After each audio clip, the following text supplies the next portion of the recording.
വ്യാകുല മാതാവേ, നിന്നെ ഞാൻ കണ്ടത് ആദ്യമാ കൺകളില. പ്രാർത്ഥന ഒഴുകുന്ന മിഴിനീരില. എന്നമ്മയെ ഓർക്കുമ്പോൾ മാതാവേ, നിന്നെ ഞാൻ ഓർക്കുന്നു മിഴിനീരോടെ.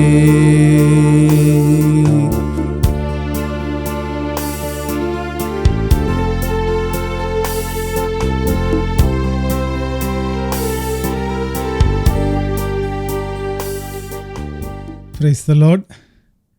ഇന്നൊരു പുതിയ മുഖമാണ് നിങ്ങളുടെ മുൻപിൽ എത്തിയിരിക്കുന്നത്. കുറേയധികം പ്രസംഗങ്ങളൊക്കെ ചെയ്തിട്ടുണ്ടെങ്കിലും വചന പ്രഘോഷണങ്ങൾ ഞാൻ അങ്ങനെ അധികം ചെയ്തിട്ടില്ല. സാധാരണയായിട്ട് ഒരു കീബോർഡുമായിട്ട് പാട്ടുകൾ പാടി വചന പ്രഘോഷകരുടെ പുറകിൽ നിൽക്കുകയാണ് സാധാരണ ചെയ്തിരിക്കുന്നത്. ഇത്തവണ മാതാവിൻ്റെ ഈ പിറവി തിരുനാളിൻ്റെ ഈ പരിപാടികളുടെ ഭാഗമായി എന്നോടൊരു ക്ലാസ് എടുക്കാൻ നിധി പറഞ്ഞപ്പോൾ ഞാൻ കുറച്ചൊന്ന് ആലോചിച്ചു. ആദ്യം ഒന്ന് പിൻവലിയാൻ ശ്രമിച്ചു. ഒന്നുകൂടി പറഞ്ഞപ്പോൾ ഞാൻ ഓർത്തു, ഇനി എങ്ങാനും ചെയ്തില്ലെങ്കിൽ നമ്മുടെ കിച്ചണൊക്കെ പൂട്ടിപ്പോയ പ്രശ്നമായി പോകുമല്ലോ എന്ന് ഓർത്തുകൊണ്ട് ഞാൻ വിചാരിച്ചു, എന്നാൽ ശരി ചെയ്തേക്കാം. ഇത് അഭിഷേകത്തിൻ്റെ ഒരു മേഖലയാണെന്ന് എനിക്കറിയാം. നമ്മൾ സാധാരണ പ്രസംഗങ്ങൾ പറയുന്നത് പോലെ അല്ല ഇത്. പക്ഷേ എന്നിരുന്നാൽ പോലും ദൈവം എന്നെ കഴിഞ്ഞ കാലങ്ങളിൽ നടത്തിയ എൻ്റെ അനുഭവങ്ങൾ കുറച്ചൊക്കെ ഷെയർ ചെയ്തേക്കാമെന്ന് ഞാൻ വിചാരിച്ചു. അപ്പോൾ അങ്ങനെയാണ് ഞാൻ ഈ ഒരു ചെറിയ ചിന്തകൾ നിങ്ങളുമായിട്ട് ഷെയർ ചെയ്യാനായിട്ട് നിങ്ങളുടെ മുൻപിൽ ഇരിക്കുന്നത്. അപ്പോൾ എന്നെപ്പറ്റി പറയുകയാണെങ്കിൽ ഞാനൊരു കത്തോലിക്ക സഭയിൽ ജനിച്ചു വളർന്ന വ്യക്തിയാണ്. ചെറുപ്പത്തിലൊക്കെ പള്ളിയിൽ പോകും, അവിടുത്തെ പരിപാടികളിൽ പങ്കെടുക്കും. ഒരു ഓൾട്ടർ ബോയൊക്കെ ആയിരുന്നു. അങ്ങനെയൊക്കെ ആയിരുന്നാലും ഞാൻ അതിൽ വളരെയധികം ഒരു ശ്രദ്ധ വെച്ചിരുന്നില്ല. ഒരു റുട്ടീൻ പോലെ നമ്മുടെ സാധാരണ ജീവിതത്തിൽ നമ്മൾ സാധാരണ ചെയ്യുന്ന കുറേ കാര്യങ്ങളുടെ കൂടെ വൺ മോർ തിങ്, ആ ഒരു രീതിയിലാണ് അതിനെ കണ്ടിരുന്നത്. പള്ളിയിലൊക്കെ പോകുമായിരുന്നു, ഒരു അടുപ്പം ഉണ്ടായിരുന്നു ഡെഫിനറ്റ്ലി. എന്നിരുന്നാലും ഒരു ഭയങ്കരമായ ഒരു സ്പിരിച്വാലിറ്റി ഉണ്ടായിരുന്നു എന്ന് ചോദിച്ചാൽ പ്രോബ്ലി ഇല്ല. അപ്പോൾ അങ്ങനെ കുർബാനയ്ക്കൊക്കെ കൂടി ഒരു സിസ്റ്റേഴ്സ് പഠിപ്പിച്ചിരുന്ന ഒരു സ്കൂളിലാണ് പഠിച്ചത്. അപ്പോൾ ആ രീതിയിൽ പഠിച്ചു വന്നു. കുറച്ച് വലുതായി കഴിഞ്ഞപ്പോൾ ആ സ്കൂളിൽ നിന്ന് ഞാൻ മാറി, സിസ്റ്റേഴ്സിൻ്റെ അടുത്ത് നിന്ന് മാറി. അതുപോലെ തന്നെ ഒരു ടൈപ്പ് ഓഫ് റിബല്യസ്നെസ്, റൈറ്റ്, നമുക്ക് എല്ലാവർക്കും പല സമയങ്ങളിൽ ഉണ്ടാകുന്നൊരു കാര്യമാണ്. ആ ഒരു ടൈപ്പ് ഓഫ് റിബല്യസ്നെസ് എൻ്റെ ഉള്ളിൽ കയറി. അപ്പം ഞാൻ പള്ളിയിലൊക്കെ പോകുമായിരുന്നെങ്കിലും ഞാൻ ഭയങ്കരമായ ഒരു അടുപ്പം ഉണ്ടായിരുന്നില്ല. കാര്യങ്ങളൊക്കെ ചെയ്യും, കുറച്ചൊക്കെ ചെയ്യും എന്നല്ലാതെ ആ ഒരു അടുപ്പം എന്നിൽ നിന്ന് കുറച്ച് മാറിപ്പോയായിരുന്നു ആ സമയത്ത്. അപ്പോൾ ഞാൻ പഠിച്ച് കുറച്ച് വലുതായി ഒരു എൻജിനീയറിംഗ് കോളേജിലൊക്കെ പോയി പഠിച്ച് തിരിച്ച് ബാംഗ്ലൂർ വന്നു. ബാംഗ്ലൂർ ഒരു ജോലി കിട്ടി. അതിനുശേഷം ആണ് ഞാൻ നിധിയെ വിവാഹം ചെയ്യുന്നത്, റൈറ്റ്. അപ്പം വിവാഹത്തിന് മുൻപ് വരെ ഞാൻ ഓർത്തുകൊണ്ടിരുന്ന ഞാനൊരു ഭയങ്കരമായ സ്പിരിച്വലായ വ്യക്തിയാണ്, ഞാൻ വളരെയധികം സ്പിരിച്വലായിട്ടുള്ള ഒരാളാണെന്നാണ് ഞാൻ ഓർത്തുകൊണ്ടിരുന്നത്. വിവാഹം കഴിഞ്ഞപ്പോൾ എനിക്ക് പിടികിട്ടി എൻ്റെ സ്പിരിച്വൽ ഡെപ്ത് എന്ന് പറയുന്നത് വളരെ തിന്നാണ്. നിധി വളരെയധികം സ്പിരിച്വലി ഹൈ ആയിട്ടുള്ളൊരു സ്റ്റേറ്റിൽ ഇരിക്കുകയാണെന്ന് എനിക്ക് പിടികിട്ടി. അപ്പോൾ എന്നെ ഡെഫിനറ്റ്ലി സ്പിരിച്വലി ഗ്രോ ചെയ്യാനായിട്ട് നിധി ഒത്തിരി സഹായിച്ചു. അപ്പം ഓൾ താങ്ക്സ് ടു ഹെർ. അപ്പം ഞാൻ കുറച്ചൊക്കെ ഇതിൽ ശ്രദ്ധ പതിക്കാനും കൂടുതൽ വായിക്കാനും കുറച്ചൊക്കെ പ്രാർത്ഥിക്കാനും ഒക്കെ സ്റ്റാർട്ട് ചെയ്തു. 2006 ഞങ്ങൾ രണ്ടുപേരും ചേർന്ന് പോട്ട മുരിങ്ങൂർ ഒരു ധ്യാനം കൂടി. അപ്പോൾ ആ സമയത്ത് ഞാൻ കുറച്ചുകൂടെ ഒരു ദൈവവുമായിട്ടുള്ളൊരു അടുപ്പത്തിലേക്ക്, ഈശോയുമായിട്ടുള്ളൊരു അടുപ്പത്തിലേക്ക് വന്നു. അപ്പം ആ ധ്യാനത്തിന് ശേഷം ഞങ്ങളിവിടെ ബാംഗ്ലൂർ അങ്ങനെ ഒരു സ്ഥലമുണ്ടോ എന്ന് അന്വേഷിച്ച് അപ്പോൾ പിടികിട്ടി ഇവിടെ ഒരു റിന്യൂവൽ റിട്രീറ്റ് സെൻറ്റർ RRC ധ്യാനകേന്ദ്രമുണ്ട്. അപ്പോൾ അവിടെ പോയി ആ ശുശ്രൂഷകളിൽ ഞായറാഴ്ചകളിൽ ഞാൻ പോയി പങ്കെടുക്കുമായിരുന്നു. അപ്പോൾ അങ്ങനെ ഞാൻ സ്പിരിച്വലി കുറച്ചൊന്ന് വളരാൻ തുടങ്ങി. അപ്പോൾ അങ്ങനെ ഇരിക്കുന്ന സമയത്ത് കുറച്ച് പ്രോട്ടസ്റ്റൻ്റ് ചിന്താഗതിയുള്ള കുറച്ച് ബുക്കുകൾ വായിക്കാനിടയായി. അതുപോലെ തന്നെ ആ ചിന്താഗതിയുള്ള കുറച്ച് വ്യക്തികളുമായി സംസാരിക്കാനിടയായി. അപ്പോൾ അവർ കുറച്ചൊക്കെ ഇൻഫ്ലുവൻസ് ചെയ്യാൻ തുടങ്ങി, കുറച്ച് കാര്യങ്ങളൊക്കെ ചോദിച്ചു. അപ്പം ആ ഒരു പ്രോസസ്സിൽ മാതാവിനോടുള്ള ആ ഒരു ആദരവ്, ആ ഒരു ഭക്തി അല്പം കുറഞ്ഞുപോയി ഇടക്കാലത്ത്. അത് കഴിഞ്ഞ് കുറേ കഴിഞ്ഞപ്പോൾ RRC ധ്യാന കേന്ദ്രത്തിൽ അവരൊരു അനൗൺസ്മെൻറ്റ് നടത്തി, പാട്ട് പാടാനായിട്ട് താല്പര്യമുള്ള വ്യക്തികൾ ആരെങ്കിലുമൊക്കെ ഉണ്ട് കടന്നു വരിക എന്ന് പറഞ്ഞു. അപ്പോൾ ഞാനും പോയി, അവരെന്നെ സെലക്ട് ചെയ്തു. ഞാൻ പിന്നെ അങ്ങനെ അവിടെ പാട്ട് പാടാനും അവിടുത്തെ ശുശ്രൂഷകളിൽ പങ്കെടുക്കാനും തുടങ്ങി. അപ്പം ശുശ്രൂഷകളിൽ പങ്കെടുക്കാൻ തുടങ്ങിയപ്പോൾ RRC ധ്യാനകേന്ദ്രം എന്ന് പറയുന്നത് മാതാവിന് പ്രത്യേകമായി പ്രതിഷ്ഠിക്കപ്പെട്ടിരിക്കുന്ന ഒരു ധ്യാനകേന്ദ്രമാണ്. അപ്പോൾ അവിടെ മാതാവിൻ്റെ അനേകം ശുശ്രൂഷകൾ, മാതാവിനെ ആദരിക്കുന്ന അനേകം ശുശ്രൂഷകൾ ഉണ്ടാകാറുണ്ട്. അപ്പോൾ അതിലൊക്കെ ഞാൻ പങ്കെടുക്കാനും പാട്ട് പാടാനും വളരെയധികം വചനപ്രഘോഷകരെ ശ്രവിക്കുവാനുമൊക്കെ ഇടയായി. അപ്പം പണ്ട് എന്നിൽ നിന്ന് വഴുതിപ്പോയോ എന്ന് ഞാൻ ഓർത്തിരുന്ന ആ സ്പിരിച്വാലിറ്റി എനിക്ക് തിരിച്ചു പിടിക്കാനും ആ പ്രോട്ടസ്റ്റൻ്റ് ആളുകളുടെ ആ ഒരു പർട്ടിക്കുലർ ഇൻഫ്ലുവൻസിൽ നിന്ന് എനിക്ക് നഷ്ടപ്പെട്ടു പോയ ആ മാതാവിനോടുള്ള ഒരു ആദരവ്, അതും എനിക്ക് തിരിച്ചു പിടിക്കാനായിട്ട് സാധിച്ചു. അപ്പോൾ എനിക്കിതിൽ നിന്ന് മനസ്സിലായ ഒരു കാര്യം എന്താണെന്ന് വെച്ചാൽ, നാം ഒരു വലിയ ഒരു കുടുംബത്തിലെ അംഗങ്ങളാണ് നമ്മളെല്ലാവരും. കത്തോലിക്ക സഭയിലെ അംഗങ്ങളായ നമ്മളെല്ലാവരും ഒരു വലിയ തറവാട്ടിലെ അംഗങ്ങളാണ്. നമുക്കൊരു വലിയ ട്രഡീഷൻ, ഒരു ഹെറിറ്റേജ് ഉണ്ട്. 2000 വർഷം പഴക്കമുള്ള ഒരു സഭയുടെ പാർട്ടാണ് നമ്മൾ. ഈ സഭയിൽ അനേകം വിശുദ്ധരുണ്ടായിട്ടുണ്ട്, പല തരത്തിലുള്ള വിശുദ്ധരുണ്ടായിട്ടുണ്ട്. അവർ ദൈവസ്നേഹത്തിൽ വളരെ അധികം ഉയർന്നിട്ടുണ്ട്. അപ്പം ഇങ്ങനെയുള്ള വിശുദ്ധരെല്ലാം ഉണ്ടായി വളർന്ന ഒരു സ്ഥലമാണ് നാം എല്ലാം പാർട്ടായിരിക്കുന്ന ഈ സഭ. അപ്പോൾ ഇതൊരു വലിയൊരു അനുഗ്രഹമാണ്. ഇപ്പോൾ എൻ്റെ ഫേവറേറ്റ് വിശുദ്ധൻ, നിധി നേരത്തെ പറഞ്ഞിരുന്നു, എൻ്റെ ഫേവറേറ്റ് വിശുദ്ധൻ മാക്സിമിലിയൻ കോൾബേ. ആ ജീവചരിത്രമൊക്കെ വായിച്ചു കഴിഞ്ഞാൽ നമ്മൾ ഭയങ്കരമായിട്ട് ഇൻസ്പയർ ആകും. കാരണം സ്വന്തമായിട്ട് യാതൊരു രീതിയിലുള്ള കാര്യങ്ങളെയും നോക്കാതെ ദൈവത്തിന് വേണ്ടി മാത്രം ജീവിച്ച് ദൈവത്തോടുള്ളൊരു ദൈവസ്നേഹത്തിൻ്റെ ആഴങ്ങളിലേക്ക് കടന്നുപോയ ഒരു വിശുദ്ധനാണ് സെയിൻറ്റ് മാക്സിമിലിയൻ കോൾബേ. അതുപോലെ തന്നെ മദർ തെരേസ എന്നെ ഒത്തിരി ഇൻസ്പയർ ചെയ്യുന്ന ഒരു സെയിൻ്റാണ്. മദർ തെരേസ എന്ന് പറയുന്നത് വെസ്റ്റേൺ സൊസൈറ്റിയിൽ ബോൺ ആൻഡ് ബ്രോട്ടപ്പ് ആയിട്ടുള്ള ഒരു സെയിൻറ്റ്. അന്നത്തെ സാഹചര്യത്തിൽ കൽക്കട്ട പോലെയുള്ളൊരു സ്ഥലങ്ങളിൽ വന്ന് ജനങ്ങളെ ശുശ്രൂഷിക്കാനായിട്ട് ഇറങ്ങുക, അതും അവിടുത്തെ സ്ലമ്മുകളിൽ ഏറ്റവും പ്രയാസപ്പെട്ട് ജീവിക്കുന്ന ആളുകളുടെ മധ്യത്തിൽ ഇറങ്ങിയിട്ട് അവരെ ശുശ്രൂഷിക്കാൻ ഇറങ്ങുക. അപ്പോൾ അതിൻ്റെ ഒരു ഇൻസ്പിറേഷൻ. അപ്പോൾ ഇവർക്കെല്ലാം ഈ ഇൻസ്പിറേഷൻ ലഭിച്ചത് നമ്മുടെ ഈ സഭയിൽ നിന്നാണ്. അപ്പം നമ്മുടെ സഭയിലെ പഠിപ്പീരുകൾ, നമ്മുടെ സഭ പഠിപ്പിക്കുന്ന കാര്യങ്ങൾ, അതെല്ലാം വളരെ കൃത്യതയുള്ളതാണ്. അത് ജനറേഷൻസ് ആയിട്ട് പാസ് ചെയ്ത് പോയിരിക്കുന്ന ഒരു നിധിയാണ്. സോ അവർ church, the Roman Catholic church is very valuable. അപ്പം ആ ഒരു ബോധ്യം നമ്മുടെ ഉള്ളിൽ ഉണ്ടാകണം. അപ്പം മറ്റു പല സിദ്ധാന്തങ്ങൾ പറയുന്ന വ്യക്തികൾ നമ്മുടെ അടുക്കിലേക്ക് വരുമ്പോഴൊക്കെ നാം മനസ്സിലാക്കേണ്ട ഒരു കാര്യം, നമ്മളൊരു വലിയ മഹത്വമുള്ള ഒരു സഭയുടെ പാർട്ടാണ്.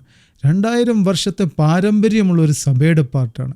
അനേകർ ഈ സഭയിൽ നിന്ന് വളരെയധികം ഉയർന്ന് ദൈവസ്നേഹത്തിൽ വളർന്ന് കർത്താവുമായിട്ട് ഒരു വലിയ രീതിയിൽ ഉയർന്ന് ദൈവസ്നേഹത്തിൻ്റെ ആഴങ്ങളിലേക്ക് കടന്നുപോയി ക്രിസ്തുവിനെ മഹത്വപ്പെടുത്തിയ ഒരു അനേകം വ്യക്തികളുള്ള ഒരു സഭയുടെ പാർട്ടാണ്. അപ്പം ആദ്യമായിട്ട് എനിക്ക് പറയാനുള്ളത്, നാം എല്ലാവരും അതിൽ അഭിമാനിക്കണം. We should be very proud of this. ശരിയാണ്, സഭയ്ക്ക് പ്രയാസങ്ങളുണ്ട്. ഇപ്പോഴത്തെ കാലഘട്ടങ്ങളിൽ പുതിയ പുതിയ പ്രശ്നങ്ങൾ എല്ലാ ദിവസവും നേരിടുന്നുണ്ട്. പക്ഷേ എന്നിരുന്നാൽ കൂടി നമുക്ക് മനസ്സിലാക്കേണ്ട ഒരു കാര്യം, ഈ സഭ വളരെയേറെ മഹത്വമേറിയ ഒരു സഭയാണ്. അപ്പം ഞാൻ എൻ്റെ ഈ ഓഫീസിൽ പലപ്പോഴും ഈ ഓഫീസ് ട്രിപ്പുകളുടെ ഭാഗമായിട്ട്, അപ്പോൾ ഒരു തവണ ഞാൻ ഓഫീസ് ട്രിപ്പിനായിട്ട് അമേരിക്കയിൽ പോയപ്പം ഞാൻ ഇവിടെ കുറച്ച് റിട്രീറ്റുകളൊക്കെ അറ്റൻഡ് ചെയ്തു. അപ്പോൾ ഈ അമേരിക്കയിലെ റിട്രീറ്റുകളൊക്കെ എങ്ങനെയാണ് നടക്കുന്നത്, അപ്പം അതും ഈ വൈറ്റ് ആയിട്ടുള്ള ആൾക്കാർ, നമ്മുടെ മലയാളികളുടെ ഇടയിൽ നടത്തുന്നതല്ല, വൈറ്റ് ആയിട്ടുള്ള ആൾക്കാർ, അവരുടെ സ്പിരിച്വാലിറ്റി എന്താണ്, അതൊക്കെ ഒന്ന് മനസ്സിലാക്കാൻ വേണ്ടി ഞാൻ ഈ സാൻ ഫ്രാൻസിസ്കോയിൽ ഒരു ജെസ്യൂട്ട് റിട്രീറ്റ് സെൻ്റർ ഉണ്ട്. അപ്പോൾ അവിടെ പോയി ഒരു റിട്രീറ്റ് അറ്റൻഡ് ചെയ്തു. അപ്പോൾ ഒരു നല്ലൊരു റിട്രീറ്റായിരുന്നു അത്. ഒരു കൈൻഡ് ഓഫ് ഒരു ഇന്നർ ഹീലിംഗ് റിട്രീറ്റ് എന്ന് പറയാം. ഒരു ആന്തരിക സൗഖ്യദാനം നമ്മൾ ഇവിടെ കൂടാറുള്ളത് മാതിരി ഒരു ചെറിയൊരു ധ്യാനമായിരുന്നു അത്. അപ്പോൾ ആ ധ്യാനത്തിൽ ഞാൻ കണ്ടു ഈ വൈറ്റ് ആയിട്ടുള്ള ആൾക്കാർ, അവിടുത്തെ ആളുകൾ അത് വളരെ ടച്ചായി പോകുന്നത്. പക്ഷേ എന്നിരുന്നാൽ പോലും ഞാൻ നോക്കുമ്പം അവർക്ക് കിട്ടുന്ന സ്പിരിച്വൽ ഡെപ്ത്ത് നമ്മുടെ ഈ കേരളത്തിൽ ഒരു ആന്തരിക സൗഖ്യ ധ്യാനം നമ്മൾ കൂടുമ്പോൾ നമുക്ക് ലഭിക്കുന്നതിനേക്കാൾ വളരെ കുറവാണ്. ആ ഡെപ്ത്ത് എന്ന് പറയുന്നത് വളരെ കുറവാണ്. അപ്പം നമുക്കൊരു വലിയ നിധി തന്നെയാണ് ഇവിടെ ഒരുക്കിയിരിക്കുന്നത്. ഒരു വലിയ സദ്യയാണ് ഇവിടെ ദൈവം ഒരുക്കിയിരിക്കുന്നത്. നമുക്കൊരു ഒരു ഭയങ്കരമായ ഒരു പാരമ്പര്യം, ഭയങ്കരമായ ഒരു സ്ട്രോങ് സ്പിരിച്വാലിറ്റി അത് നമുക്ക് ലഭിച്ചിട്ടുണ്ടെങ്കിൽ അത് വളരെ വലിയൊരു ഭാഗ്യമാണ്. And we should be very proud of this. അപ്പം ഇതാണ് എനിക്ക് ആദ്യമായിട്ട് പറയാനായിട്ടുള്ളത്. രണ്ടാമതായിട്ട് ഞാനിങ്ങനെ RRC ധ്യാന കേന്ദ്രത്തിൽ ഗാന ശുശ്രൂഷകളുമായി മുന്നോട്ട് പോയി. അങ്ങനെ ഇരുന്നപ്പം ഞാൻ അണക്കരയിലെ ഡൊമിനിക് അച്ഛൻ്റെ നേതൃത്വത്തിലുള്ള മരിയൻ റിട്രീറ്റ് സെൻറ്ററിൽ ഞാൻ അവിടുത്തെ ശുശ്രൂഷകളിൽ പങ്കെടുക്കാൻ ആ കാലങ്ങളിൽ പോകുമായിരുന്നു. അപ്പം അവിടെ ഇതുപോലെ ഇടയ്ക്ക് ഒരു അനൗൺസ്മെൻറ്റ് വന്നു, ഇവിടെ ശുശ്രൂഷകൾ ചെയ്യാനായിട്ട് താല്പര്യമുണ്ടെങ്കിൽ നിങ്ങൾ വരിക എന്ന് പറഞ്ഞു. അപ്പം ഞാൻ എൻ്റെ പേര് കൊടുത്തു. അവർ ഒരു വർഷം പേര് കൊടുത്തിട്ട് ഒരു വർഷത്തിന് ശേഷം അവരെന്നെ വിളിച്ച് അവിടുത്തെ ഒരു പ്രോസസ്സുണ്ട്, അതെല്ലാം മീറ്റ് ചെയ്തതിന് ശേഷം അവിടെ ഒരു ആദ്യ ശനിയാഴ്ച ശുശ്രൂഷകനായി. അപ്പം നമ്മളൊരു മെയിൻ ശുശ്രൂഷകളല്ല, ആദ്യ ശനിയാഴ്ചകളിൽ നിങ്ങൾ അണക്കരയിൽ പോയിട്ടുണ്ടെങ്കിൽ നിങ്ങൾക്കറിയാം അവിടെ പലതരത്തിലുള്ള ശുശ്രൂഷകർ അവിടെ നടക്കുന്നുണ്ട്. ചോറ് കൊടുക്കാനും അല്ലെങ്കിൽ അവിടെ ക്ലീൻ ചെയ്യാനും അവിടുത്തെ പല പല കാര്യങ്ങൾ ചെയ്യാനുമായിട്ടുള്ള രീതിയിലുള്ള ശുശ്രൂഷകൾ ചെയ്യുന്ന വ്യക്തികൾ. അപ്പോൾ ആ കൂടെ എനിക്കും അവിടെ ഒരു 1.5 വർഷം ആ രീതിയിൽ ശുശ്രൂഷ ചെയ്യാനായിട്ട് ഒരു വലിയ ഭാഗ്യമുണ്ടായി. അപ്പോൾ അതിൻ്റെ ഏറ്റവും വലിയ ഗുണം എന്തായിരുന്നു എന്ന് വെച്ചാൽ അവിടെ ശുശ്രൂഷകർക്ക് കൊടുക്കുന്ന ഒരു ട്രെയിനിങ് പ്രോഗ്രാമുണ്ട്. അതായത് ശുശ്രൂഷകർക്ക് വേണ്ടി മാത്രം നടത്തുന്ന ചില ധ്യാനങ്ങൾ അല്ലെങ്കിൽ ശുശ്രൂഷകരെ മൊത്തത്തിലൊരു ഓവറോൾ ട്രെയിനിങ് പ്രോഗ്രാമുണ്ട്. അപ്പം ആ ട്രെയിനിങ് പ്രോഗ്രാമിലൊക്കെ എനിക്ക് പങ്കെടുക്കാൻ പറ്റി. അപ്പം ഡൊമിനിക് അച്ഛനെ സംബന്ധിച്ചിടത്തോളം ഡൊമിനിക് അച്ഛൻ എന്ന് പറഞ്ഞാൽ ഈശോയെ വളരെയധികം സ്നേഹിക്കുന്ന ഒരു പുരോഹിതനാണ്. അച്ഛൻ്റെ എല്ലാ ശുശ്രൂഷകളിലും ഈശോയോടുള്ള സ്നേഹം വളരെ വ്യക്തമാണ്. അതുപോലെ തന്നെ ഈശോയെ ഡൊമിനിക് അച്ഛൻ സ്നേഹിക്കുന്ന മറ്റൊരു വ്യക്തിയാണ് പരിശുദ്ധ അമ്മ. പരിശുദ്ധ അമ്മയും വളരെയധികം അച്ഛൻ സ്നേഹിച്ച റോസാ മിസ്റ്റിക്ക മാതാവിനോടുള്ള അച്ഛൻ്റെ ഡിവോഷനൊക്കെ നമുക്ക് അറിയാവുന്ന കാര്യമാണ്. അപ്പം അവിടെ ശുശ്രൂഷ ചെയ്തപ്പോൾ അവിടെ ഒരു റൂളുണ്ട് ശുശ്രൂഷകർക്ക്. നിങ്ങളെല്ലാവരും എല്ലാ ദിവസവും ഒരു 4 കൊന്തയും 7 കരുണക്കൊന്തയും ചെല്ലണമെന്നാണ് ആ റൂള്, റൈറ്റ്? അപ്പം അങ്ങനെ ഒരു റൂള് കേട്ടപ്പോൾ ഞാൻ കൊന്തയൊക്കെ ചെല്ലുമായിരുന്നെങ്കിലും കഷ്ടി ഒരു കൊന്ത, അതൊക്കെയായിരുന്നു എൻ്റെ കൊന്ത ചെല്ലുന്ന ഒരു പ്രാർത്ഥന ആ സമയം വരെ. അപ്പോൾ 4 കൊന്തയും 7 കരുണക്കൊന്തയെന്ന് പറഞ്ഞപ്പോൾ അതൊരു ഭയങ്കര സ്ട്രഗിളായിരുന്നു. പക്ഷേ അച്ഛനത് ഇൻസിസ്റ്റ് ചെയ്യായിരുന്നു, നിങ്ങളിത് ചെയ്യണം, നിങ്ങളിത് ചെയ്താൽ മാത്രമേ ഇവിടെ ശുശ്രൂഷകൾ ചെയ്യാൻ പാടുള്ളൂ. അപ്പോൾ അച്ഛനത് വളരെ ഫോഴ്സ്ഫുള്ളി പറയുമായിരുന്നു. അപ്പം ഞാൻ ഓർത്ത് അച്ഛൻ ഇങ്ങനെ കൊന്തയെപ്പറ്റി ഇത്രയും സ്ട്രോങ് ആയിട്ട് പറയണമെങ്കിൽ ഇതിൻ്റെ ബിഹൈൻഡിൽ എന്തെങ്കിലും ഒരു കാര്യം കാണണം, റൈറ്റ്? അപ്പോൾ ഞാൻ കുറച്ചൊക്കെ ഈ ജപമാലയെപ്പറ്റി പഠിക്കുവാനായിട്ട് സ്റ്റാർട്ട് ചെയ്തു. അപ്പം പഠിച്ചപ്പോൾ എനിക്ക് മനസ്സിലായ ഒരു കാര്യം, ഈ ജപമാല എന്ന് പറയുന്നത് ഒരു വലിയൊരു സൂപ്പർ നാച്ചുറൽ രീതിയിൽ സെയിൻറ്റ് ഡൊമിനിക്കിന് നൽകപ്പെട്ട ഒരു പ്രാർത്ഥനയാണ്. അപ്പോൾ അതിൻ്റെ ഹിസ്റ്ററിയിൽ നമ്മൾ നോക്കുകയാണെങ്കിൽ സെയിൻറ്റ് ഡൊമിനിക്ക് ഫ്രാൻസിലെ ഒരു സ്ഥലത്ത് ശുശ്രൂഷ ചെയ്യുമായിരുന്നു. അപ്പോൾ അന്നത്തെ കാലത്ത് ഒരു സിദ്ധാന്തം ഉണ്ടായിരുന്നു. അപ്പം ഇന്നത്തെ കാലത്ത് നമ്മൾ പല സിദ്ധാന്തങ്ങളാൽ ചുറ്റപ്പെട്ട് നിൽക്കുന്ന ഒരു സമയമാണ്. അപ്പോൾ അതിന് ഒരു റിലേഷനുണ്ട് അന്നത്തെ കാലമായിട്ട്. അപ്പോൾ അന്നൊരു പർട്ടിക്കുലർ സിദ്ധാന്തം ഉണ്ടായിരുന്നു. അതിങ്ങനെയായിരുന്നു, അതായത് ദൈവത്തിൻ്റെ മാനുഷികത, റൈറ്റ്? മാനുഷികതയൊന്നും ദൈവത്തിൽ നിന്നല്ല, ആത്മീയമായത്, റൈറ്റ്? സ്പിരിച്വൽ ആയിട്ടുള്ള കാര്യങ്ങൾ മാത്രം ദൈവത്തിൽ നിന്നാണ്. അപ്പം ക്രിസ്തുവിൻ്റെ പോലും ആത്മീയതയെ അവർ ഒരു പർട്ടിക്കുലർ രീതിയിൽ ബഹുമാനിക്കുന്നു, പക്ഷേ ക്രിസ്തുവിൻ്റെ മാനുഷികതയെ അവർ അക്സെപ്റ്റ് ചെയ്യുന്നില്ല. അപ്പോൾ അവരുടെ കൺസെപ്റ്റിൽ 2 ദൈവങ്ങളുണ്ട്, ഒന്നൊരു ആത്മീയമായ ദൈവവും ഒന്നൊരു മാനുഷികമായ ദൈവവും. അപ്പം ഈ മാനുഷികമായ ദൈവത്തോട് ഉള്ള രീതിയിലുള്ള എന്തെങ്കിലും മാനുഷികതയുണ്ടെങ്കിൽ അതെല്ലാം തെറ്റാണെന്ന് അവർ പഠിപ്പിച്ചിരുന്നു. അപ്പം ഫോർ എക്സാമ്പിൾ വിവാഹം കഴിക്കുന്നത് ഒരു മാനുഷികമായ ഒരു കാര്യമാണ്, അപ്പോൾ അത് തെറ്റാണെന്ന് അവർ പഠിപ്പിച്ചിരുന്നു. അപ്പോൾ അതൊരു അൽബുജൻസിയൻ സിദ്ധാന്തം എന്നാണ് അന്ന് അത് അറിയപ്പെട്ടിരുന്നത്. അപ്പം സെയിൻറ്റ് ഡൊമിനിക്ക് ഈ പർട്ടിക്കുലർ സിദ്ധാന്തത്തെ വളരെയധികം ഫൈറ്റ് ചെയ്തു. ഒരു 10 വർഷത്തോളം അദ്ദേഹം യത്നിച്ചു. പക്ഷേ 10 വർഷം കഴിഞ്ഞിട്ടും അദ്ദേഹത്തിന് കാര്യമായിട്ടുള്ളത് ഒന്നും ചെയ്യാൻ സാധിച്ചില്ല. അപ്പോൾ അദ്ദേഹം ഇങ്ങനെ ഒരു കഠിന തപസ് ചെയ്തേക്കാമെന്നുള്ള ഒരു തീരുമാനമെടുത്ത് കഠിന തപസ്സിനായിട്ട് കാട്ടിലേക്ക് പോയി. ഒരു 3 ദിവസം ഒരു കാട്ടിൽ താമസിച്ച് കഠിന തപസ് ചെയ്യാമെന്ന് അദ്ദേഹം തീരുമാനിച്ചു. അപ്പോൾ കാട്ടിൽ ചെന്ന് അദ്ദേഹം ഇങ്ങനെ തപസ് ചെയ്യുന്നതിനിടയിൽ അദ്ദേഹം വളരെ ക്ഷീണിച്ച് തളർന്നിരിക്കുന്ന ഒരു അവസ്ഥയിൽ പരിശുദ്ധ അമ്മയുടെ ഒരു ദർശനമുണ്ടായി. അപ്പം പരിശുദ്ധ അമ്മ പറഞ്ഞു, ഇതൊരു ആത്മീയ പോരാട്ടമാണ്, ഇതിന് ആത്മീയമായ ആയുധങ്ങൾ അണിയണം. അപ്പോൾ പരിശുദ്ധ അമ്മ എന്നിട്ട് പറഞ്ഞു, പ്രേ മൈ സോൾട്ടർ, അതായത് എൻ്റെ സങ്കീർത്തനങ്ങൾ ഉപയോഗിക്കുക.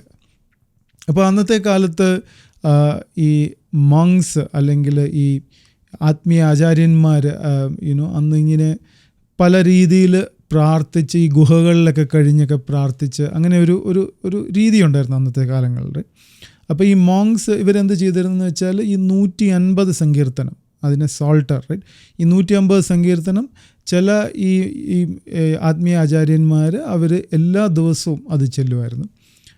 ചിലർ അത് ഒരാഴ്ച കൊണ്ട് തീർക്കുമായിരുന്നു. ചിലരാകട്ടെ ഈ സാംസിന് പകരം അവർ ഈ സ്വർഗസ്ഥനായ പിതാവെ ചെല്ലു എന്നുള്ള പ്രാർത്ഥന ചെല്ലുമായിരുന്നു. ചിലർ അത് 150 സ്വർഗസ്ഥനായ പിതാവേക്ക് വരെ 150 നന്മ നിറഞ്ഞു മറിയമേ എന്നുള്ള പ്രാർത്ഥനയും ചെല്ലുമായിരുന്നു. അപ്പം സെയിൻറ്റ് ഡൊമിനിക്കിന് മനസ്സിലായി പരിശുദ്ധ അമ്മ പറയണത് ഈ 150 നന്മ നിറഞ്ഞ മറിയമേ എന്ന പ്രാർത്ഥന, പ്രേ മൈ സോൾട്ടർ എന്ന് ഉദ്ദേശിച്ചത് 150 നന്മ നിറഞ്ഞ മറിയമേ എന്ന പ്രാർത്ഥന ചെല്ലാനാണെന്ന് സെയിൻറ്റ് ഡൊമിനിക്ക് മനസ്സിലായി. അപ്പോൾ സെയിൻറ്റ് ഡൊമിനിക്ക് ആ പ്രാർത്ഥനകൾ കുറച്ചുകൂടെ ഒന്ന് ചിട്ടപ്പെടുത്തി ഈ 150 എന്നുള്ളതൊരു 10 ഡിവൈഡ് ചെയ്തു. അതിൻ്റെ ആദ്യം ഒരു സ്വർഗസ്ഥനായ പിതാവേ എന്നുള്ള ഒരു പ്രാർത്ഥനയും അതിൻ്റെ അവസാനം ഒരു ത്രിത്വസ്തുതിയും ആഡ് ചെയ്തു. അതുപോലെ തന്നെ ഈ പ്രാർത്ഥനകളിലെല്ലാം ക്രിസ്തുവിൻ്റെ മാനുഷികമായ ക്രിസ്തു ഈ ഭൂമിയിൽ ജീവിച്ചിരുന്നപ്പോൾ ചെയ്തിരുന്ന കുറേ കാര്യങ്ങൾ, ആ ഒരു ക്രിസ്തുവിൻ്റെ meditation on the life of Christ അതും കൂടി ആഡ് ചെയ്തു. ആ ഒരു പ്രാർത്ഥന വെച്ച് സെയിൻറ്റ് ഡൊമിനിക്ക് പ്രാർത്ഥിക്കാൻ തുടങ്ങി. അപ്പം 10 വർഷമായിട്ട് സെയിൻറ്റ് ഡൊമിനിക്കിന് ചെയ്യാൻ സാധിക്കാതിരുന്ന കാര്യങ്ങൾ ഏതാനും കുറേ വർഷം കൊണ്ട് ആൽബജൻസ്യൻ സിദ്ധാന്തത്തെ പരിപൂർണമായിട്ട് തകർക്കാനും സഭയെ രക്ഷിക്കാനും സെയിൻറ്റ് ഡൊമിനിക്കിന് സാധിച്ചു. അപ്പം ഇതൊരു സൂപ്പർ നാച്ചുറൽ ഒറിജിനുള്ള ഒരു പ്രാർത്ഥനയാണ്. ഇതൊരു സിമ്പിൾ പ്രാർത്ഥനയായിട്ട് നമുക്ക് തോന്നിയേക്കാം, റൈറ്റ്. നമ്മളിതൊരു റെപ്പറ്റേറ്റീവ് പ്രെയർ പോലെ, റൈറ്റ്. നമ്മളൊരു സ്വർഗസ്ഥനായ പിതാവേ ചൊല്ലുന്നു, നന്മ നിറഞ്ഞ മറിയമേ പലതവണ ചൊല്ലുന്നു. അപ്പോൾ ഇതൊരു റെപ്പറ്റേറ്റീവ് പ്രെയർ ആയിട്ട് തോന്നിയേക്കാം, പക്ഷേ ഇതൊരു സിമ്പിൾ പ്രെയറാണ്. അതുപോലെ തന്നെ ഈ 1200 ശേഷം സഭയിൽ ഉണ്ടായിട്ടുള്ള saints, there are large number of saints, right. അപ്പോൾ ഇവരുടെ എല്ലാവരുടെയും ഒരു കോമൺ കാര്യം എടുത്താൽ ഇവരെല്ലാവരും കോമൺ ആയിട്ടുണ്ടായിരുന്ന എന്തായിരുന്നു വെച്ചാൽ ഇവരെല്ലാം വലിയ ഭക്തരായിരുന്നു. ബേസിക്കലി മാതാവിനോടൊരു വളരെ സ്ട്രോങ് ഡിവോഷൻ ഉണ്ടായിരുന്നു. ഇപ്പം സെയിൻറ്റ് മാക്സിമിലിയൻ കോൾബെ മാതാവിനോടൊരു വളരെ സ്ട്രോങ് ഡിവോഷൻ ഉണ്ടായിരുന്നു. മാതാവ് ചെറുപ്പത്തിൽ തന്നെ മാതാവിൻ്റെ ഒരു ദർശനം ലഭിച്ച ഒരു സെയിൻ്റാണ് സെയിൻറ്റ് മാക്സിമിലിയൻ കോൾബെ. അതുപോലെ തന്നെ മദർ തെരേസയ്ക്ക് വളരെ സ്ട്രോങ് ഒരു ഡിവോഷൻ ഉണ്ടായിരുന്നു. നാം ഒരു 1200 ശേഷമുള്ള ഏതൊക്കെ സെയിൻസ് നോക്കിയാലും ഇവരെല്ലാം ചെയ്തിരുന്ന ഒരു വളരെ ഇമ്പോർട്ടൻ്റ് കാര്യമാണ്, ഇവർക്ക് മാതാവിനോടൊരു സ്ട്രോങ് ഡിവോഷൻ ഉണ്ടായിരുന്നു. ഇവരെല്ലാവരും ജപമാല ചൊല്ലിയിരുന്നു. അപ്പം ജപമാല എന്നുള്ളത് ഒരു സിമ്പിൾ പ്രാർത്ഥനയായിട്ട് നമുക്ക് തോന്നിയേക്കാം, പക്ഷേ ഇതിനൊരു സൂപ്പർ നാച്ചുറൽ ഒറിജിനുണ്ട്. അതായത് ഈ പ്രാർത്ഥന മാതാവ് തന്നെ നേരിട്ട് നൽകിയിരിക്കുന്ന ഒരു പ്രാർത്ഥനയാണ്, റൈറ്റ്.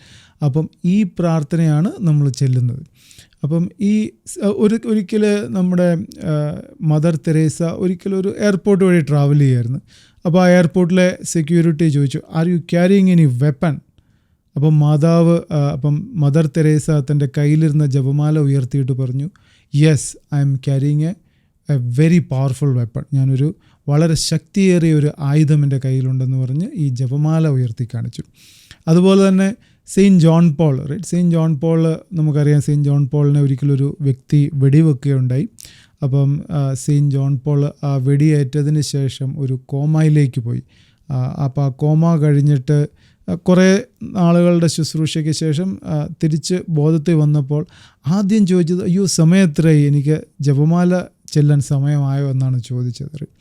അപ്പം കോമൺ ആയിട്ട് ഉള്ള എല്ലാ സെയിൻസും എല്ലാ 1200 ശേഷം നമ്മൾ കാണുന്ന എല്ലാ സെയിൻസും, ഇപ്പം സെയിൻറ്റ് ഫോസ്റ്റീന ആണെങ്കിൽ പോലും, നമ്മുടെ അൽഫോൻസാമ, ഏലിയാസ് അച്ഛൻ ഉൾപ്പെടെ നമ്മുടെ ഭാരതത്തിലെ സെയിൻസ് ആണെങ്കിൽ പോലും എല്ലാവർക്കും ഉണ്ടായിരുന്ന ഒരു വളരെ കോമൺ ആയിട്ടുള്ളൊരു ത്രെഡ് എന്ന് പറയുന്നത് മാതാവിനോടുള്ള ഒരു വളരെ സ്ട്രോങ് ഡിവോഷനായിരുന്നു. ഇവരെല്ലാവരും ജപമാല പ്രാർത്ഥന ചൊല്ലിയിരുന്നു. അപ്പം അതുപോലെ തന്നെ സഭയിൽ അനേകം എക്സോർസിസ്റ്റ് ഉണ്ട്. നമുക്കറിയാം, നിങ്ങൾ അണക്കരയിൽ ഡൊമിനിക് അച്ഛൻ്റെ ശുശ്രൂഷകളിൽ പങ്കെടുത്തിട്ടുണ്ടെങ്കിൽ നിങ്ങൾക്കറിയാം, അതൊരു ഭയങ്കര ബന്ധന വിടുതൽ ലഭിക്കുന്ന സ്ഥലമാണ്. അപ്പം ഡൊമിനിക് അച്ഛൻ ഇങ്ങനെ മാതാവിനോട് വളരെയധികം ഭക്തിയുള്ള ഒരു പുരോഹിതനാണെന്ന് നമുക്കറിയാം. അപ്പോൾ അച്ഛൻ ഇങ്ങനെ ചില സമയങ്ങളിൽ വളരെ കോംപ്ലിക്കേറ്റഡ് ആയിട്ടുള്ള ബന്ധനങ്ങൾ അഴിക്കാൻ ശ്രമിക്കുമ്പോൾ അച്ഛൻ ചിലപ്പോൾ ചെയ്യാറുള്ളത്, കുറച്ച് കഴിഞ്ഞതിന് ശേഷം അച്ഛൻ ഉദ്ദേശിക്കുന്ന രീതിയിൽ അത് പോകുന്നില്ലെങ്കിൽ അച്ഛൻ കയ്യിലുള്ള ജപമാല ഉയർത്തിയിട്ട് ഹെയിൽ മേരി എന്ന് പറയും. അപ്പം ചുറ്റുമുള്ള ആളുകൾക്ക് അത് മനസ്സിലാകും, അതായത് അച്ഛൻ ജപമാല ചെല്ലാനായിട്ടാണ് പറയണതെന്ന് പറഞ്ഞ്. അപ്പം ഇമ്മീഡിയറ്റ്ലി എല്ലാ ശുശ്രൂഷകരും ജപമാല ചെല്ലും. അപ്പം ഈ ബന്ധനങ്ങൾ അഴിയുന്നതായിട്ട് അച്ഛൻ തന്നെ സാക്ഷ്യപ്പെടുത്തിയിട്ടുണ്ട്, അവിടുത്തെ ശുശ്രൂഷകരും സാക്ഷ്യപ്പെടുത്തിയിട്ടുണ്ട്. അതുപോലെ തന്നെ ഈ ഗബ്രിയൽ അമോർത്ത് നമ്മുടെ ലോകത്തിലെ ഏറ്റവും വലിയൊരു എക്സോർസിസ്റ്റ് ആയിരുന്നു. പോപ്പിൻ്റെ അല്ലെങ്കിൽ റോമിലെ ഒരു ഒഫീഷ്യലായിട്ടുള്ള ഒരു എക്സോർസിസ്റ്റ് ആയിട്ടുള്ള ഒരു പുരോഹിതനായിരുന്നു. അപ്പോൾ ഇദ്ദേഹം പല ബുക്കുകളും ഗ്രന്ഥങ്ങളും എഴുതിയിട്ടുണ്ട്. അപ്പോൾ ഇദ്ദേഹം എഴുതിയിരിക്കുന്ന ബുക്കുകളിലെല്ലാം ഇങ്ങനെ പറയുന്ന കോമൺ തീം എന്ന് പറയുന്നത് മാതാവിനോടുള്ള ഡിവോഷൻ. അപ്പോൾ ഈ എക്സോർസിസ്റ്റ്, ലോകമെമ്പാടുമുള്ള കത്തോലിക്ക സഭയിലുള്ള എക്സോർസിസ്റ്റുകളെല്ലാവരും തന്നെ മാതാവിനോടൊരു സ്ട്രോങ് ഡിവോഷനാണ്. ഇവരെല്ലാവരും ജപമാല ചെല്ലും. അപ്പോൾ ഈ ജപമാല എന്നുള്ളതിൻ്റെ ബ്യൂട്ടി എന്താണെന്ന് വെച്ചാൽ, ഏറ്റവും ബുദ്ധിയുള്ള മനുഷ്യനും ബുദ്ധിയിൽ അല്പം മന്ദതയുള്ള ആളുകൾക്ക് പോലും ചെല്ലാവുന്ന, ഏറ്റവും കുഞ്ഞുങ്ങൾക്ക് പോലും ചെല്ലാവുന്ന ഒരു പ്രാർത്ഥനയാണ് ജപമാല. ദൈവം അങ്ങനെ ഒരു എക്സ്ക്ലൂസീവായിട്ട് ഒരു സ്പെഷ്യൽ സെറ്റ് ഓഫ് ആളുകൾ മാത്രം ചെല്ലുന്ന ഒരു പ്രാർത്ഥന എന്ന രീതിയിലല്ല ഇതിനെ ക്രമീകരിച്ചിരിക്കുന്നത്. ജപമാല എന്നുള്ളത് ഏതൊരു വ്യക്തിക്കും ചെല്ലാവുന്ന ഒരു പ്രാർത്ഥനയാണ്. നാം ജപമാല ചെല്ലുമ്പോൾ മാതാവിൻ്റെ കരങ്ങളിലെ ഇങ്ങനെ പിടിക്കുകയാണ് ചെയ്യുന്നത്. അപ്പം കത്തോലിക്ക സഭയിൽ വളരെയധികം രീതിയിലുള്ള സ്പിരിച്വാലിറ്റി ഉണ്ട്. നമുക്കറിയാം, ഫ്രാൻസിസ്കൻ സ്പിരിച്വാലിറ്റി ഉണ്ട്, ജെസ്യൂട്ട് സ്പിരിച്വാലിറ്റി ഉണ്ട്. പക്ഷേ സെയിൻറ്റ് ലൂയി ഡി മോൺഫോർട്ട് പറയണത് ക്രിസ്തുവിലേക്ക് എത്താനായിട്ടുള്ള ഏറ്റവും എളുപ്പമുള്ള സ്പിരിച്വാലിറ്റി എന്ന് പറയുന്നത് മരിയൻ സ്പിരിച്വാലിറ്റിയാണ്. മാതാവിലൂടെ ഈശോയിലേക്ക്, അത് ആ ഒരു സ്പിരിച്വാലിറ്റിയാണ് ക്രിസ്തുവിലേക്ക് നമ്മളെ ഏറ്റവും എളുപ്പത്തിൽ എത്താൻ സഹായിക്കുന്ന ഒരു സ്പിരിച്വാലിറ്റി എന്ന് പറയുന്നത്.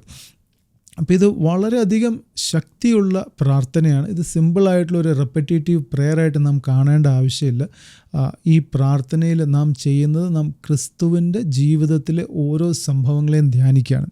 അപ്പം സെയിൻറ്റ് ജോൺ പോൾ പറയുന്ന പോലെ, നമുക്കിപ്പോൾ ഒരു വ്യക്തിയോട് സ്നേഹമുണ്ടെങ്കിൽ ആ വ്യക്തിയെപ്പറ്റി നമ്മൾ കൂടുതൽ അറിയാനും, ആ വ്യക്തിയോട് കൂടുതൽ സംസാരിക്കാനും, ആ വ്യക്തിയെപ്പറ്റി ചിന്തിക്കാനും ഒക്കെ നമുക്ക് അധികം താല്പര്യമായിരിക്കും. അപ്പം നമുക്ക് ക്രിസ്തുവിനോടുള്ള ഒരു സ്നേഹമുണ്ടെങ്കിൽ, ആ സ്നേഹത്തിൽ നമുക്ക് വളരണമെങ്കിൽ നമുക്ക് ഏതാണ്ട് എല്ലാ ദിവസവും തന്നെ ക്രിസ്തുവിനെപ്പറ്റി ആലോചിക്കാനും, ക്രിസ്തുവിൻ്റെ ജീവിതത്തിൽ നടന്ന കാര്യങ്ങളെപ്പറ്റി ആലോചിക്കാനുമുള്ള ഒരു kind of framework, right, അത് നമുക്ക് വേണം. അപ്പം ജപമാല എന്നുള്ളത് ഏറ്റവും എളുപ്പത്തിൽ നമുക്ക് ചെയ്യാവുന്ന ഒരു പർട്ടിക്കുലർ പ്രാർത്ഥനയാണ്. അതുപോലെ തന്നെ ഈ നമ്മൾ ഇപ്പോൾ സ്പോർട്സിലൊക്കെ വളരെ ഉയർന്നു നിൽക്കുന്ന വ്യക്തികളെ നാം ശ്രദ്ധിക്കുകയാണെങ്കിൽ, ഇവരെല്ലാം ചെയ്യുന്നത് എന്താണെന്ന് വെച്ചാൽ, ഇവർക്കൊരു റുട്ടീനുണ്ട്. അതായത് ഇപ്പം ഫിറ്റ്നസ് ചെയ്യുമായിരിക്കും, അല്ലെങ്കിൽ അവർ ക്രിക്കറ്റൊക്കെ ചെയ്യുന്നവരാണെന്ന് നമുക്കറിയാം. അവർക്കൊരു പർട്ടിക്കുലർ സമയം എല്ലാ ദിവസവും അവരുടെ ഈ ക്രിക്കറ്റ് പ്രാക്ടീസ് ചെയ്യും. അതിനുശേഷം അവരുടെ ടെന്നീസ് അല്ലെങ്കിൽ അവരുടെ ഫിറ്റ്നസ് അത് പ്രാക്ടീസ് ചെയ്യും. പിന്നെ അവരുടെ ഡയറ്റ് അവർ വളരെ കെയർഫുൾ ആയിരിക്കും. അപ്പം ഇങ്ങനെ ഇവരൊരു റുട്ടീൻ ക്രിയേറ്റ് ചെയ്തിട്ട് ഈ റുട്ടീൻ എല്ലാ ദിവസവും അവർ ചെയ്യും. അപ്പോൾ ഒരു ദിവസം പോലും മുടക്കം വരുത്താതെ എല്ലാ ദിവസവും ആ റുട്ടീൻ അവർ ഫോളോ ചെയ്യുന്നത് നമ്മൾ ശ്രദ്ധിച്ചിട്ടുണ്ട്. അപ്പം ഈ വലിയ വലിയ അച്ചീവേഴ്സായിട്ട് സ്പോർട്സിൻ്റെയൊക്കെ ടോപ്പിൽ നിൽക്കുന്ന വ്യക്തികൾ ചെയ്യുന്നതാണ്. അപ്പോൾ അതുപോലെ തന്നെ നമുക്കും നമ്മുടെ ആത്മീയ ആവശ്യങ്ങൾക്ക്, ആത്മീയമായി നമ്മൾ വളരാനും ഉയരാനും നമുക്കും ഒരു ഡെയിലി റുട്ടീൻ ആവശ്യമുണ്ട്. അപ്പോൾ ആ ഒരു ഡെയിലി റുട്ടീനിന് നമ്മെ സഹായിക്കുന്ന ഏറ്റവും ബെസ്റ്റ് പ്രാർത്ഥനയാണ് ഈ ജപമാല എന്ന് പറയുന്നത്. അപ്പോൾ ഗബ്രിയേൽ അമോർത്ത്, ഞാൻ മുമ്പേ പറഞ്ഞ എക്സോർസിസ്റ്റ് പറഞ്ഞിരിക്കുന്ന ലൈഫിലെ പല കാര്യങ്ങളും, റൈറ്റ്, ഇപ്പം നമുക്ക് ബന്ധനങ്ങൾ അഴിയാൻ വേണ്ടി നമ്മൾ പല ധ്യാന കേന്ദ്രങ്ങളിലും ഓടാറുണ്ട്. പക്ഷെ ഗബ്രിയേൽ അമോർത്ത് പറയണത് ചില ചെറിയ സിമ്പിളായിട്ടുള്ള കാര്യങ്ങൾ നാം ചെയ്താൽ മാത്രം മതി. അതായത് വിശുദ്ധ കുർബാന, വിശുദ്ധ കുമ്പസാരം, ജപമാല പ്രാർത്ഥനകൾ. അപ്പം ഇങ്ങനെ നമ്മൾ കുറച്ച് പ്രാർത്ഥനകൾ കണ്ടിന്യൂസ് ആയിട്ട് ചെയ്യുവാണെങ്കിൽ, സ്ഥിരമായിട്ട് ചെയ്യുകയാണെങ്കിൽ നമുക്ക് ഏതൊരു എക്സോർസിസ്റ്റിൻ്റെയും പുറകെ ഓടേണ്ട ആവശ്യമില്ല. ഇതെല്ലാം വളരെ സിമ്പിളായിട്ട് നമുക്ക് ദൈവം തന്നിരിക്കുന്നതാണ്. അത് ഇൻവെസ്റ്റ്മെൻറ്റ് വേൾഡിലൊക്കെ പ്രവർത്തിക്കുന്ന വ്യക്തികളോട് ചോദിച്ചാൽ what is the best investment advice എന്ന് ചോദിച്ചാൽ something that is simple, right? അപ്പോൾ എന്ന് പറഞ്ഞതുപോലെ സ്പിരിച്വാലിറ്റിയിൽ what is the best spiritual advice എന്ന് ചോദിച്ചാൽ something that is simple, something that everybody can do. നമുക്ക് ഓരോരുത്തർക്കും ചെയ്യാൻ സാധിക്കുന്ന ആ ഒരു സ്പിരിച്വാലിറ്റിയാണ് ഏറ്റവും ബെസ്റ്റ്. അതിന് ഏറ്റവും ഉതകുന്ന ഒരു പ്രാർത്ഥനയാണ് ജപമാല പ്രാർത്ഥന. അപ്പം ഞാൻ ചെയ്യാറുള്ളത് എന്താണെന്ന് വെച്ചാൽ, എനിക്ക് ഓഫീസിലേക്ക് ഒരു 1 hour കമ്മ്യൂട്ടുണ്ട്, റൈറ്റ്? ഞാനൊരു എൻ്റെ വണ്ടിയിൽ 1 മണിക്കൂർ ഞാൻ ഡ്രൈവ് ചെയ്ത് കഴിഞ്ഞാലാണ് ഞാൻ ഓഫീസിലെത്തുന്നത്. അതുപോലെ തന്നെ അവിടുന്ന് തിരിച്ചും എനിക്ക് ഒരു 1 മണിക്കൂറോളം ഏകദേശം ഡ്രൈവ് ഉണ്ട്. അപ്പോൾ 2 മണിക്കൂർ ഞാൻ ട്രാവൽ ചെയ്യും.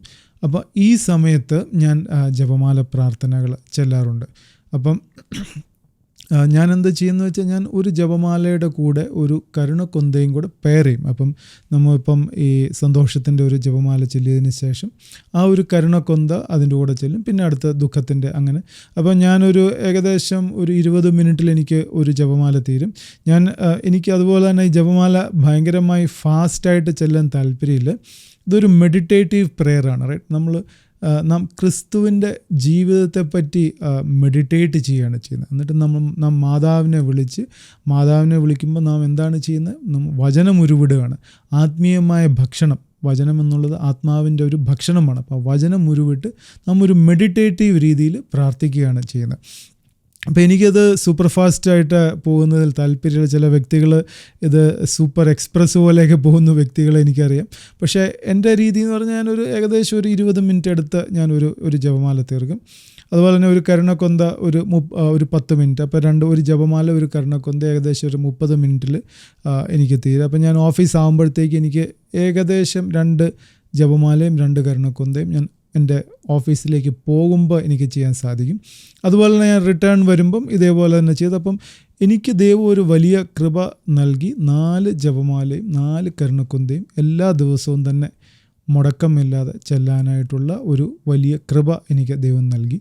അതിന് ഞാൻ ദൈവത്തിന് വളരെയധികം നന്ദിയുള്ളവനാണ്. അപ്പം അതുപോലെ തന്നെ ഈ ജപമാല എന്ന് പറഞ്ഞാൽ നമ്മൾ ഒറ്റയടിക്ക് ഇതെല്ലാം തീർക്കണമെന്നില്ല. നമുക്ക് ബ്രേക്ക് ചെയ്യാം.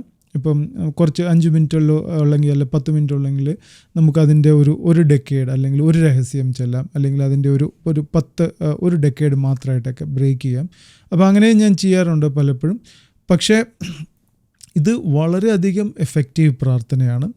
ഒരു കാര്യം ഞാൻ നിങ്ങളോട് ഉറപ്പ് പറയാം, നിങ്ങളുടെ ജീവിതത്തിൽ എന്തെങ്കിലും ബുദ്ധിമുട്ടുകൾ, എന്തെങ്കിലും പ്രയാസങ്ങൾ, ബന്ധനങ്ങൾ, തകർച്ചകൾ, നമുക്ക് താങ്ങാവുന്നതിലപ്പുറമുള്ള കാര്യങ്ങൾ നമ്മുടെ ജീവിതത്തിൽ നടക്കുന്നുണ്ടെങ്കിൽ നിങ്ങൾക്ക് മാതാവിൻ്റെ കരങ്ങൾ പിടിക്കാം. മാതാവിലൂടെ നമുക്ക് ഈശോയോട് പ്രാർത്ഥിക്കാം. ജപമാല കരങ്ങളിൽ എടുത്ത് ചെല്ലാം. ജപമാല ദിവസവും ചൊല്ലി പ്രാർത്ഥിക്കുകയാണെങ്കിൽ നിങ്ങളുടെ ജീവിതം തന്നെ മറിയുമെന്ന് ഞാൻ ഉറപ്പ് പറയുന്നു. അടഞ്ഞ പല വാതിലുകളും നമുക്ക് തുറന്നു കിട്ടും. കാലങ്ങളായിട്ട് നാം സ്ട്രഗിൾ ചെയ്ത ബന്ധനങ്ങൾ നമ്മളിൽ നിന്ന് മാറിപ്പോകും. നാം ആഗ്രഹിച്ച് പ്രവർത്തിച്ച് വളരെയധികം യത്നിച്ചിട്ട് നടക്കാത്ത കാര്യങ്ങൾ നമ്മളെ തേടി വരും. ഇത് എൻ്റെ ജീവിതത്തിൽ ഞാൻ അനുഭവിച്ചിട്ടുള്ള കാര്യമാണ്. അപ്പം അതുപോലെ തന്നെ നാം ജപമാല ചെല്ലുമ്പോൾ മാതാവ് നമ്മുടെ അടുക്കിലേക്ക് കടന്നു വരും. മാതാവ് ഒറ്റയ്ക്കല്ല ഒരിക്കലും വരുന്നത്, മാതാവ് തൻ്റെ സുതനോട് കൂടിയാണ് വരുന്നത്. അപ്പം മാതാവും ഈശോയും വന്ന് നമ്മളിൽ വസിക്കുവാൻ തുടങ്ങും. നാം മാതാവിലൂടെ ഈശോയിലേക്ക് എത്താൻ തുടങ്ങും. അപ്പം നമ്മുടെ ജീവിതത്തിൽ നമുക്ക് പ്രയാസങ്ങളോ ബുദ്ധിമുട്ടുകളോ എന്ത് തന്നെയാണെങ്കിലും നമുക്ക് അതിനെയൊക്കെ നേരിടാനായിട്ടുള്ള ഒരു വലിയ ശക്തി ഈ പ്രാർത്ഥനയിലൂടെ ലഭിക്കും. ഇത് എൻ്റെ പേഴ്സണൽ അനുഭവമാണ്. ഇത് സഭയിലെ അനേകം വിശുദ്ധരുടെ അനുഭവമാണ്. അപ്പം ഈ ജപമാല പ്രാർത്ഥനയിലൂടെ നമുക്ക് മാതാവിലൂടെ ഈശോയിലേക്ക് എത്താം, ഈശോയെ സ്നേഹിക്കാം. അങ്ങനെ നമുക്ക് ഈശോയുടെ ഏറ്റവും നല്ല ശിഷ്യന്മാരിൽ ഒരാളായി തീരുവാനായിട്ട് നമ്മൾ ഓരോരുത്തരെയും ദൈവം അനുഗ്രഹിക്കട്ടെ. ദൈവം നിങ്ങൾക്ക് ജപമാല പ്രാർത്ഥനയിലൂടെ നിങ്ങളുടെ ജീവിതത്തെ തൊടാനും നിങ്ങളെ അനുഗ്രഹിക്കാനും ഒരുപാട് അനുഗ്രഹിക്കാനും ഇടയാകട്ടെ എന്ന് പ്രാർത്ഥിക്കുന്നു. നന്ദി. Praise the Lord.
കണ്ടത് ആദ്യമാ കൺകളിലാ.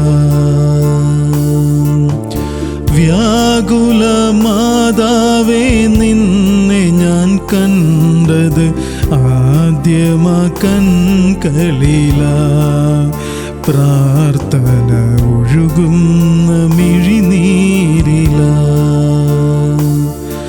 എന്നമ്മയെ ഓർക്കുമ്പോൾ മാതാവേ നിന്നെ ഞാൻ ഓർക്കുന്നു മിഴിനീരോടെ.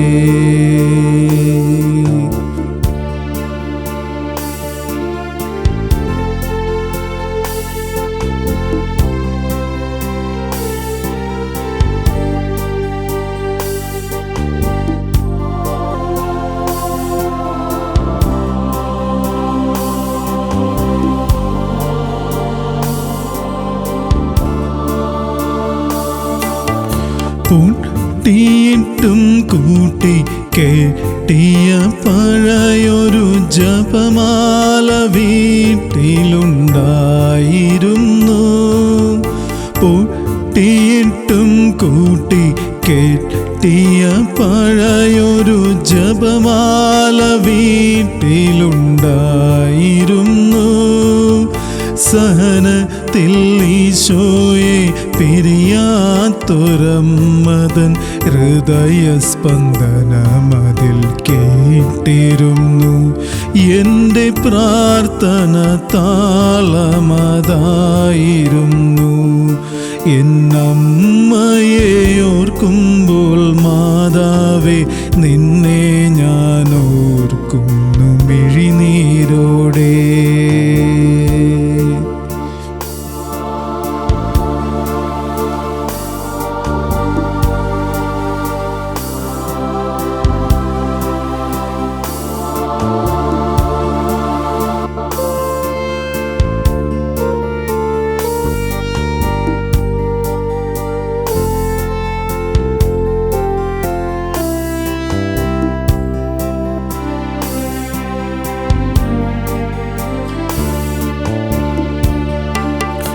നന്മ നിറഞ്ഞ മറിയമേ ചൊല്ലവേ നാവിൻ്റെ പിഴയവൾ തീർത്തിരുന്നു.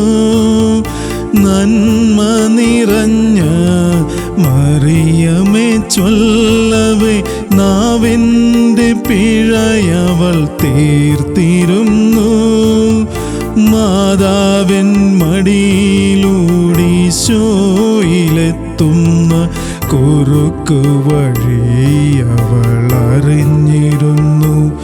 എൻ്റെ പ്രാർത്ഥന താളമതായിരുന്നു. എന്നമ്മയെ ഓർക്കുമ്പോൾ മാതാവേ നിന്നെ ഞാൻ ഓർക്കുന്നു മിഴിനീരോടെ. എന്നമ്മയെ ഓർക്കുമ്പോൾ മാതാവേ നിന്നെ ഞാൻ ഓർക്കുന്നു മിഴിനീരോടെ. വ്യാകുല മാതാവേ നിന്നെ ഞാൻ കണ്ടത് ആദ്യമാ കൺകളിലാ. വ്യാകുല മാതാവേ നിന്നെ ഞാൻ കണ്ടത് ആദ്യമാ കൺകളിലാ. പ്രാർത്ഥന ഒഴുകുന്ന മിഴിനീരിലാ. എന്നമ്മയെ ഓർക്കുമ്പോൾ മാതാവേ നിന്നെ ഞാൻ